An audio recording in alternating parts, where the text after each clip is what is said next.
Good day, everyone. For today, we are going to talk about an introductory lecture in understanding human development and personal development.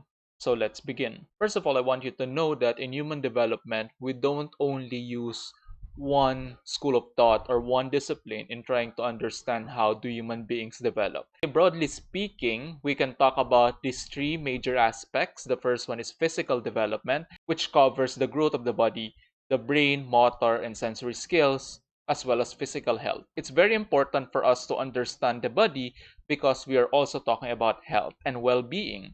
When we say that you are well, we want you to be well not just physically but also cognitively and psychologically, and we don't want your wellness to be imbalanced. In the field of psychology, we discuss a lot about the brain, and brain growth is very important in order for us to understand why do we engage in specific behaviors. For example, most of your adolescents at this stage, it's common for you to perform behaviors that are risky. It's because your brain is not yet physically mature for you to understand the consequences of your actions.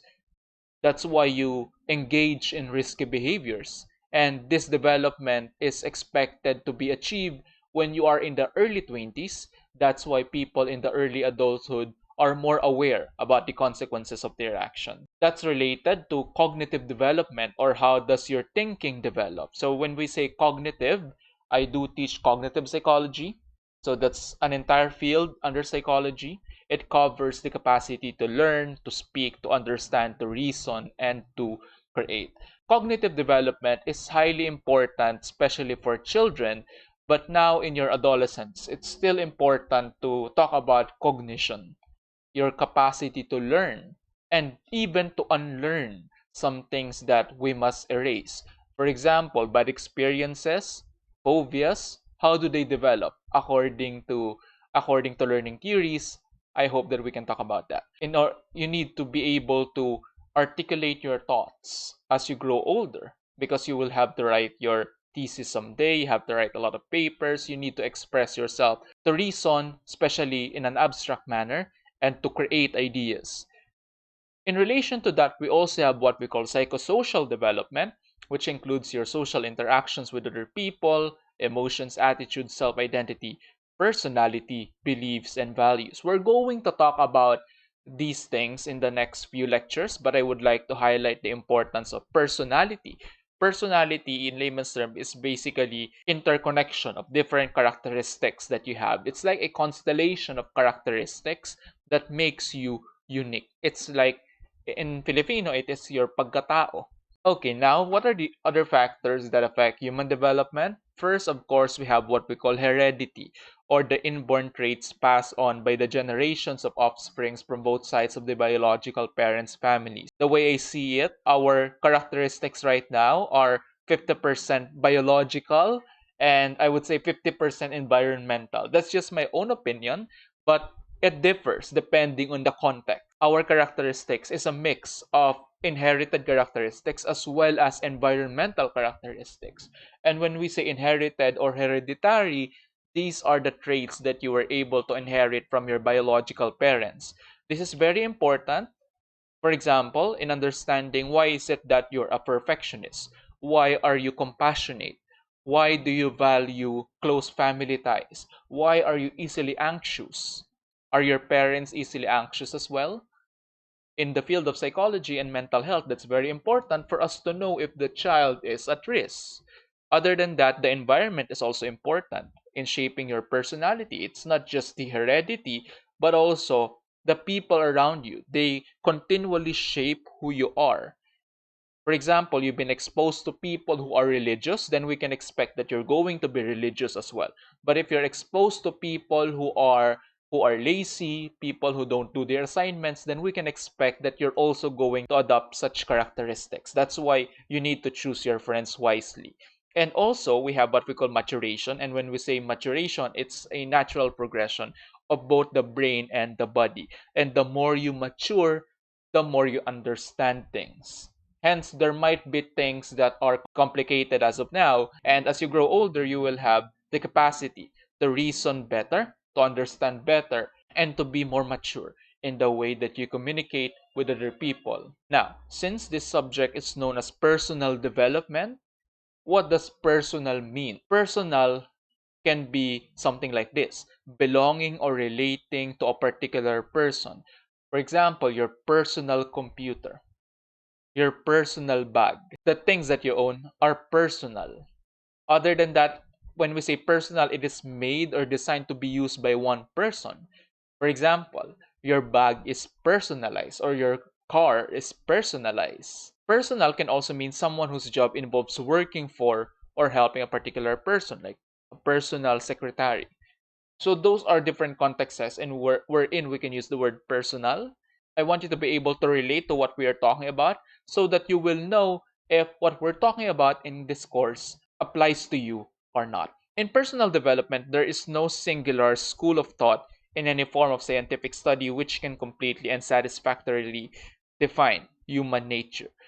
So even in college, you will understand that when we studied human development in psychology, we don't just use the field of psychology, but we use sociology, we use biology, and other fields that are related to that. And we cannot confine personal development or human development to just one field, because that will not be able to give us a holistic picture of human development, and we will miss out on a lot of important information. Personal development is the process in which persons reflect upon themselves, understand who they are, accept what they discover about themselves, and learn new sets of values, attitudes, behaviors, thinking skills to reach their fullest potential as human beings.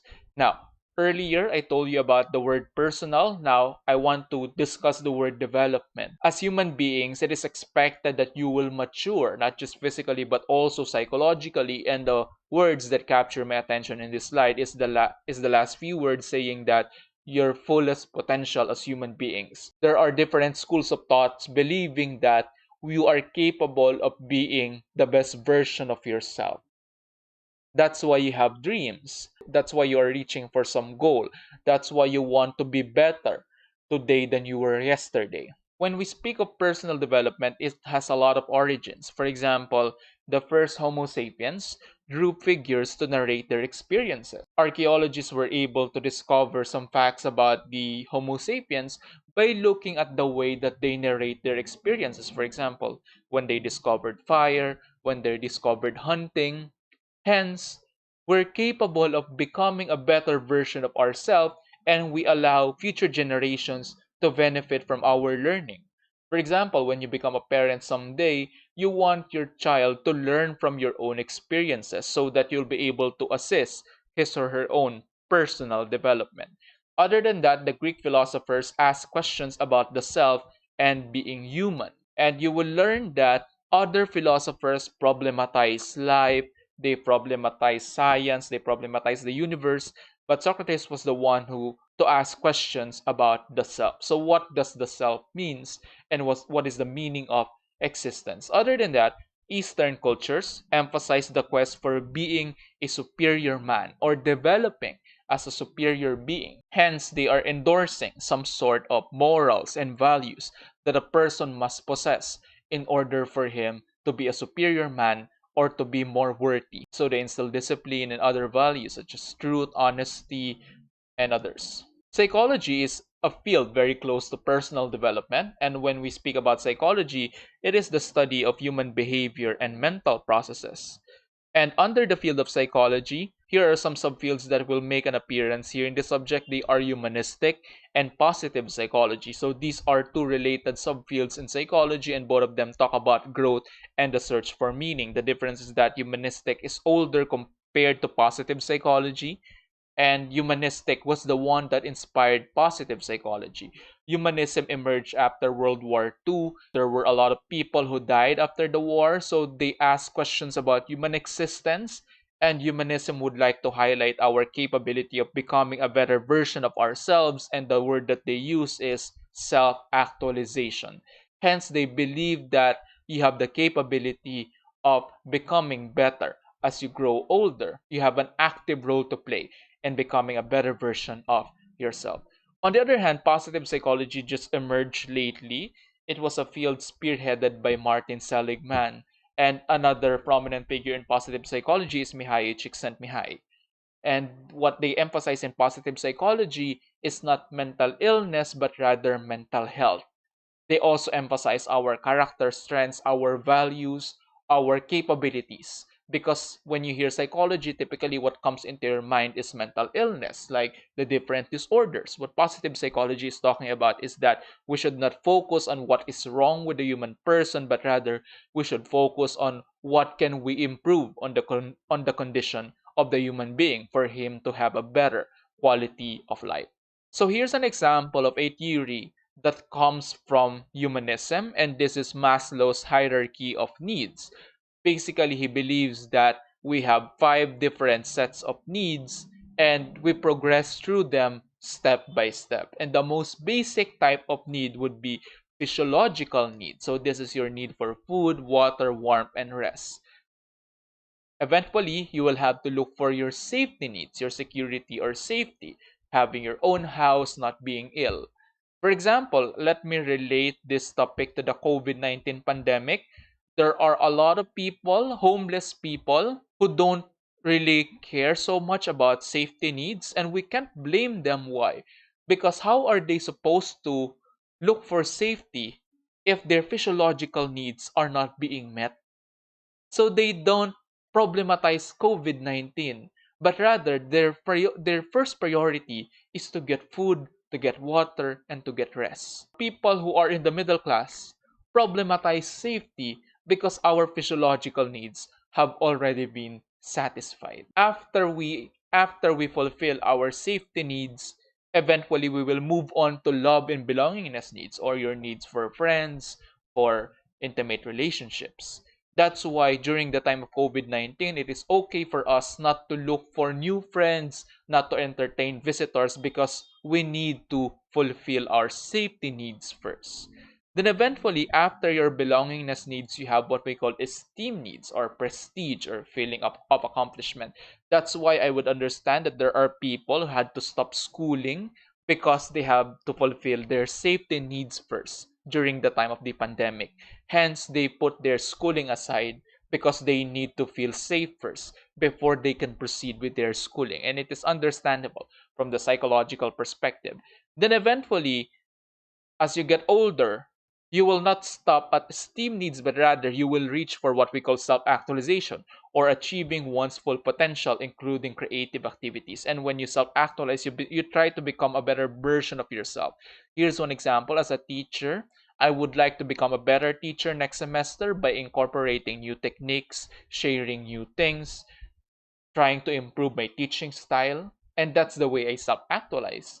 Other people may self-actualize by, for example, if your goal is to have a healthy body, you will incorporate working out. You will incorporate good health, exercise routine in your day-to-day schedule. Now, closing this discussion, I would like you to know that there are different theories who spoke about human development and they have their own life stages. But as a way to open our discussion in personal development, I would like you to be aware of the three stages of adolescence proposed by Corpus and colleagues back in 2010.